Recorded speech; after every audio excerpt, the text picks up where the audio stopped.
భగవద్గీత పఠనం కోసం మీ కృష్ణమ్మ కథలు ఛానల్కి విచ్చేసిన శ్రోతలందరికీ మీ కృష్ణప్రియ స్వాగతం సుస్వాగతం. ఈ వీడియోలో మీరు వచన భగవద్గీత నుండి 2వ అధ్యాయం సాంఖ్యయోగంలోని 2వ భాగాన్ని వినబోతున్నారు. అర్జునుడు అన్నాడు, కర్మ అంటేనే ఏదో కోరికతో కూడింది కదా భగవాన్. నిష్కామ కర్మ అనే పదకల్పన చిత్రంగా ఉంది. ఇది తప్పక గ్రహించవలసిందే. వివరించండి గురుదేవా.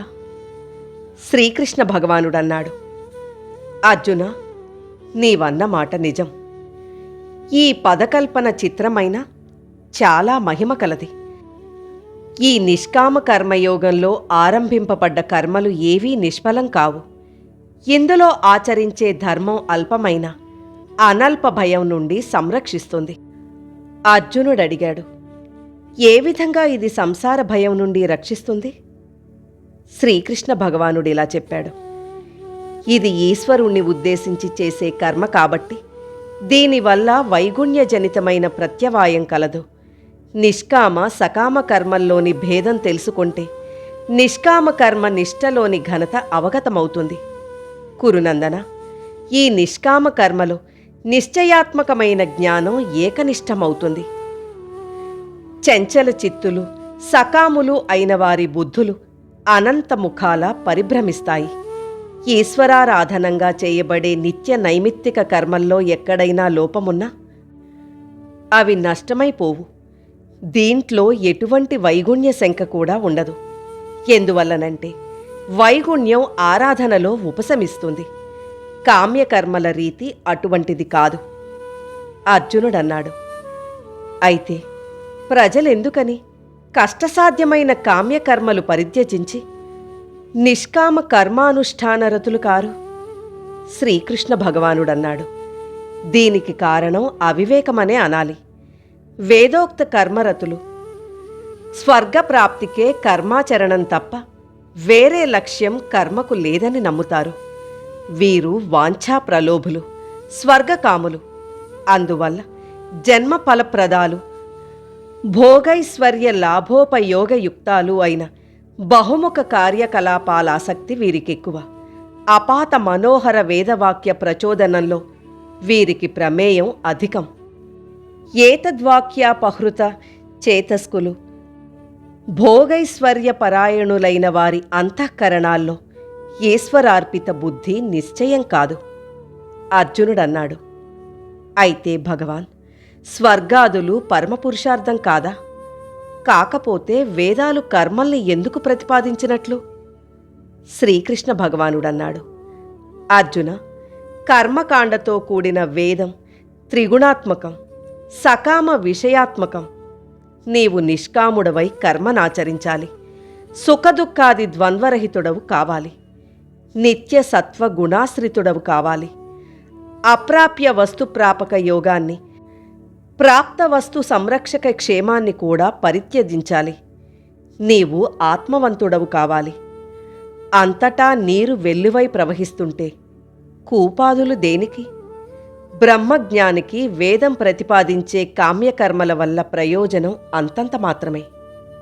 అర్జునుడన్నాడు, భగవాన్, మీరు చెప్పింది చాలా బావుంది. సకల కర్మలు ఈశ్వరారాధన వల్లనే సిద్ధిస్తుంటే ఇంక కర్మ చేయవలసిన అవసరమే లేదనిపిస్తుంది. శ్రీకృష్ణ భగవానుడన్నాడు, పొరపాటు. ఈ మాట సంస్మరించుకో. కర్మాచరణంలోనే నీకధికారం. కర్మఫలాసక్తుడు వెన్నటికీ కాకూడదు.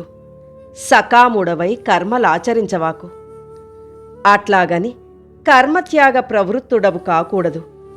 ధనంజయ, కర్మఫల సంగం పరిత్యజించి యోగస్థుడవై కర్మలు ఆచరించు. కర్మసిద్ధి పట్ల కాని అసిద్ధి పట్ల గాని సమభావం కలిగి ఉండు. యోగమంటే సమత్వమే. అంటే చేసే కర్మ సిద్ధిస్తే పొంగడం, సిద్ధించకపోతే కృంగిపోకుండా ఉండగలగడం. కామ్యకర్మ సమత్వ బుద్ధియుక్తమైన నిష్కామ కర్మ కంటే అధమం. కాబట్టి ప్రతివాడు ఈ బుద్ధియోగాన్ని ఆశ్రయించాలి. ఫలాసక్తులు కృపణులు. నిష్కామ కర్మయోగి ఈ లోకంలోనే సుకృత దుష్కృతాలు రెండూ త్యజిస్తాడు. కాబట్టి నీవీ నిష్కామ కర్మయోగం ఆచరించాలి. యోగమంటే నిష్కామ కర్మ నిర్వహణా కౌశలమే. సమత్వ బుద్ధి సముపేతులు, నిష్కామ కర్మయోగులు అయిన మనీషులు కర్మఫలం త్యజించి జన్మబంధ వినిర్ముక్తులై సర్వోపద్రవరహితమైన బ్రహ్మపదం నిశ్చయంగా పొందుతారు.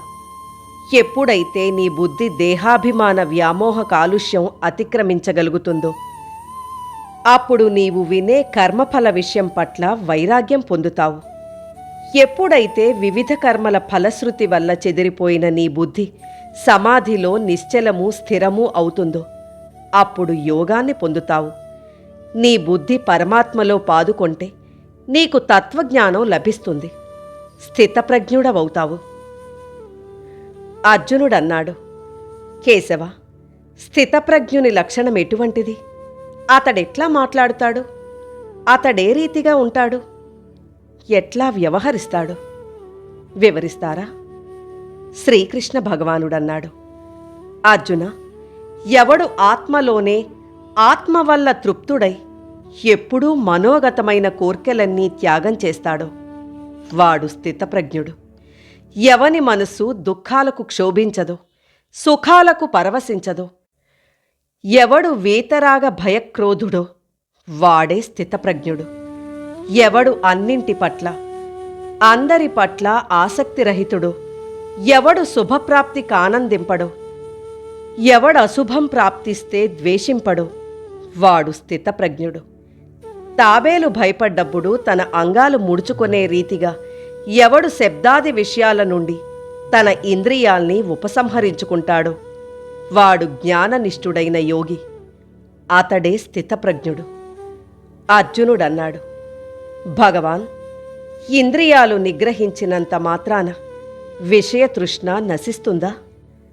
శ్రీకృష్ణ భగవానుడిలా సెలవిచ్చాడు, కఠోర తపస్సు ద్వారా ఇంద్రియాలు నిగ్రహించిన మాత్రాన విషయతృష్ణ నశిస్తుందని చెప్పలేం. అది ఎక్కడో అక్కడ దాగి ఉంటుంది. సమయం లభిస్తే అది విజృంభిస్తుంది. కాని బ్రహ్మ సాక్షాత్కారమైతే విషయ నివృత్తి కలుగుతుంది. అంటే ఆత్మ సాక్షాత్కారం కలిగితే విషయతృష్ణ విలీనమవుతుంది. కౌంతేయ, ఇంద్రియాలు బలమైనవి, చిత్త విక్షేపకరమైనవి. ఎంతటి విపశ్చిద్వరుడైనా ఎంత తీవ్రంగా ప్రయత్నించినా తన మనస్సు సంపూర్ణంగా వశీకరించుకోలేడు. అదే అతన్ని ఆకర్షించి లొంగదీసుకుంటుంది. కాబట్టి ఈ సకలేంద్రియాల్ని సంయమించి ఆత్మస్థుడై సమాహిత భావంతో ఉండేవాడే స్థితప్రజ్ఞుడు. అర్జునుడడిగాడు, భగవాన్, ఆత్మస్థుడు కావడం ఎలాగో తెలియచేయండి. శ్రీకృష్ణ భగవానుడిలా సెలవిచ్చాడు, విషయ చింతనం వల్ల విషయాసక్తి పెరుగుతుంది. ఆ ఆసక్తి వల్ల కామం జనిస్తుంది. కామం ప్రతిహతమైతే క్రోధం పుట్టుకు వస్తుంది. క్రోధం నుండి సమ్మోహం సముద్భవిస్తుంది. సమ్మోహం వల్ల శాస్త్రోపదేశం, గురూపదేశాదులు విస్మృతమవుతాయి. స్మృతి భ్రంశమైతే బుద్ధి నశిస్తుంది. యుక్తాయుక్త వివేకం, సదసద్విచారం ఎప్పుడైతే నశిస్తాయో అప్పుడిక సంపూర్ణ పతనమే. అంటే పురుషార్థ సాధనకు మనిషి అసమర్థుడవుతాడు, అయోగ్యుడవుతాడు. అర్జున, ఇటువంటి దుర్భర పతనం ప్రాప్తించకుండా తన్ను తాను సంరక్షించుకోవాలంటే మానవుడు సంయమన చిత్తుడు కావాలి. అంటే ప్రియ వస్తువుల పట్ల రాగం కాని, అప్రియమైన వాని పట్ల ద్వేషం గాని పనికిరాదు. జీవించడానికి తప్పనిసరి అయిన వానినే స్వీకరిస్తూ ఉండాలి. ఇంద్రియాలు తన వశంలో ఉంచుకోవాలి కాని తాను వాటి వశంలో వర్తించకూడదు. అలాంటి ఆత్మవశ్యుడు నిర్మలుడై పరమశాంతిని అనుభవిస్తాడు. చిత్త నైర్మల్యం గల వ్యక్తికి శోకమోహాది మానసిక దుఃఖాలు, వ్యాధుల వల్ల కలిగే శారీరక దుఃఖాలు, సర్పవృష్టికాదుల వల్ల కలిగే అధిభౌతిక దుఃఖాలు, అగ్నివర్షాదుల వల్ల కలిగే అధిదైవిక దుఃఖాలు సర్వం ఉపశమిస్తాయి. ఎందుకంటే ఇటువంటి ప్రసన్న చేతసుని బుద్ధి శీఘ్రంగా ఆత్మలో ప్రతిష్ఠితమవుతుంది. ఇంద్రియ నిగ్రహం లేని వానికి బుద్ధికి వివేకముండదు, చిత్తైకాగ్రత ఉండదు, అతనికి పరమార్థ భావన కలుగదు. పరమార్థ భావన లేకపోతే శాంతి లభించదు. అశాంత చిత్తుడికి సుఖం ఎక్కడి నుండి లభిస్తుంది? అర్జునుడన్నాడు, సుఖమంటే ఏమిటి? ఇంద్రియానుభూతి కాదా? శ్రీకృష్ణ భగవానుడిలా చెప్పాడు, దుఃఖానికి దారితీసే ఇంద్రియానుభూతి సుఖమెట్లా అవుతుంది? అది సుఖాభాస. విషయ సేవ నుండి ఇంద్రియాల్ని నివృత్తం చేయడమే సుఖం. విషయ తృష్ణే దుఃఖం. ఓ మహాబాహు, నీటిపై పయనించే నావను వాయువు ప్రతికూల మార్గానికి త్రిప్పే రీతిగా విషయాల్లో ప్రవర్తిల్లే ఇంద్రియాల్ని మనసు తీవ్రంగా అనుసరిస్తే అవి యథేచ్ఛగా సంచరించి ఆ వ్యక్తి ప్రజ్ఞను హరించివేస్తాయి. కాబట్టి ఎవడు తన ఇంద్రియాల్ని శబ్దాది విషయాల నుండి సంపూర్ణంగా ఎవడు నిగ్రహించగలుగుతాడో వాడు స్థితప్రజ్ఞుడు. అర్జున, స్థితప్రజ్ఞుడైన వాని ప్రవర్తన సామాన్య జీవుల ప్రవర్తనకు విపరీతంగా ఉంటుంది. ప్రాణులందరూ నిద్రించే రాత్రి సమయంలో స్థితప్రజ్ఞుడు బ్రహ్మంలో మేల్కొని తత్వదర్శనం చేస్తాడు. జీవులందరూ మేల్కొని ఉండే వేళ ఆమునికి రాత్రి సమయం. అర్జునుడన్నాడు, భగవాన్, నన్ను తికమకపరుస్తున్నారు. గుడ్లగూబ కూడా ఇట్లాగే ఉంటుంది కదా? శ్రీకృష్ణ భగవానుడన్నాడు, తికమక పడుతున్నావు అనవసరంగా. సంసారము, బ్రహ్మము లేక పరమార్థము అనేవి రెండున్నాయని తెలుసు కదా. మూఢులు సంసారంలో మేల్కొని ఉంటే జ్ఞానులు దాని విషయంలో ఉదాసీనులు. అట్లాగే జ్ఞానులు పరమార్థంలో మేల్కొని ఉంటే మూఢులు నిద్రపోతుంటారు. చమత్కారంగా చెప్పానంతే. ఇంకో దృష్టాంతం గ్రహించు. సముద్రంలోకి ఎన్ని నదులు చేరినా అది పొంగదు, చెలియలి కట్ట దాటదు. అదే రీతిగా ఎవడు ఎన్నో కోర్కెలు తనలో ప్రవేశించినా కలతపడడో వాడు శాంతిని అనుభవిస్తాడు. కలత చెందేవాడు శాంతిని అనుభవించలేడు. ఎవడు సకల వాంఛలు విడిచి నిర్మముడు, నిరహంకారుడు, నిస్పృహుడుగా సంచరిస్తాడో వాడు శాంతి పొందుతాడు. పార్థ, ఇదే బ్రహ్మీ స్థితి. ఈ స్థితినందుకొన్న వాణ్ణి ఎటువంటి మోహము దరిచేరదు. మరణ సమయంలో కూడా ఈ స్థితి నుండి ఎవడు చలింపడో వాడు బ్రహ్మానందం అనుభవిస్తాడు.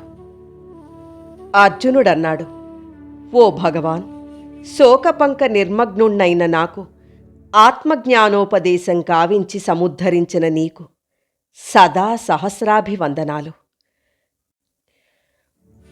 ఓం తత్సత్. నా ఈ గీతా పఠనం కనుక మీకు నచ్చినట్లయితే తప్పకుండా లైక్ చేయండి, మీ మిత్రులకు షేర్ చేయండి. ఈ ఛానల్ని ఇంకా సబ్స్క్రైబ్ చేసుకోని వారు దయచేసి వెంటనే సబ్స్క్రైబ్ చేసుకోండి.